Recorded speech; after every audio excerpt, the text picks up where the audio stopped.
President Trump gearing up for what many call his biggest diplomatic test this week when he comes face to face with Russian leader Vladimir Putin for the first time.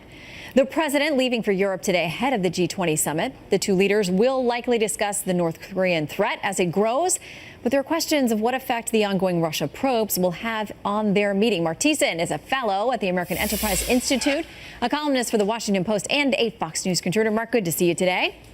Good to be with you, Shannon. How notable is it that the president is stopping in Poland first and will make this big speech in Warsaw tomorrow?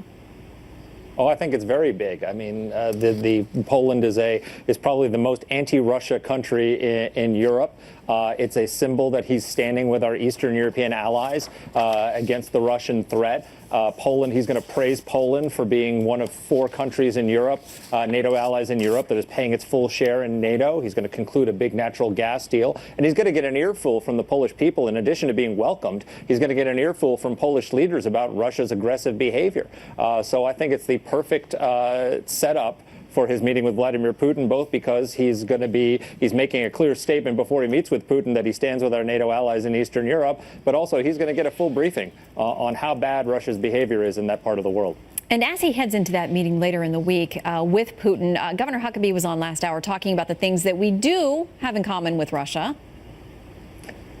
There are times when the U.S. and the Russian interest hold to be very similar. We're both fighting radical Islam. And we have to take on that idea that ISIS and terrorism around the globe is hurtful to both countries. I think both have to look at the fact that North Korea is a threat, and the more that it gets out of control, the bigger threat it becomes. So do we make any progress on those fronts in this meeting?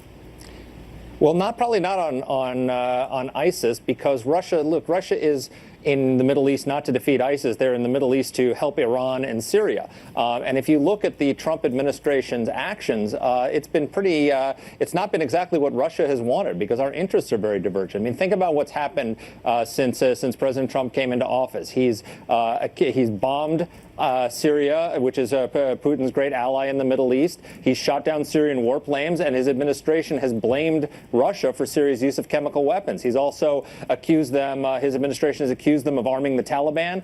His administration has accused them of violating the INF, the Intermediate Range Forces Nuclear Treaty, and said that we're not going to lift sanctions on them until they get out of Ukraine. So this is our interests with Russia are pretty divergent, and that's brought some reality to this relationship and sort of the campaign rhetoric that he had about how we were going to be good friends with Moscow. It turns out we're not going to be good friends with Moscow, because Moscow doesn't share the same interests in the world that we do.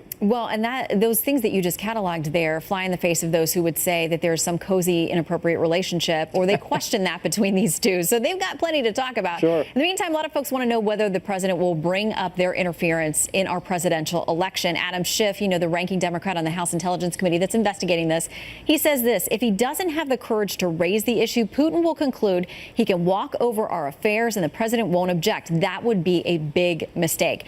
We're told a whole psychological profile on Putin has been worked up for the president, how he tackles these issues and approaches him. Who knows whether he will use that advice or go with his gut, as he often does, and he relies on that.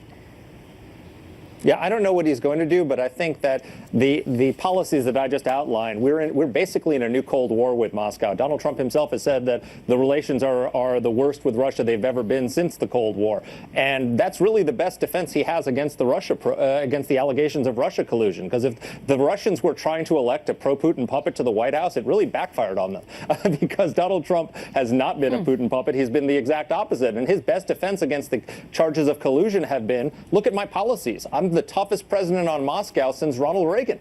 So I think he needs to maintain that posture and focus on the issues that we're dealing with Putin. We have to deal with the fact that they're arming the Taliban. We have to deal with the fact that they're trying to push up Bashar Assad, who's a mass murderer who's killed 500,000 people in Syria and used poison gas. We have a lot of contentious issues with Russia that Trump has to deal with. I think he should focus on being president and leave the Russia probe behind in Washington when he leaves. All right. Well, I can't wait to get the readout from both different governments about exactly how this meeting goes, and we'll see how those two do or don't match up. Marc, good to see you. It's going to be fascinating. Yeah.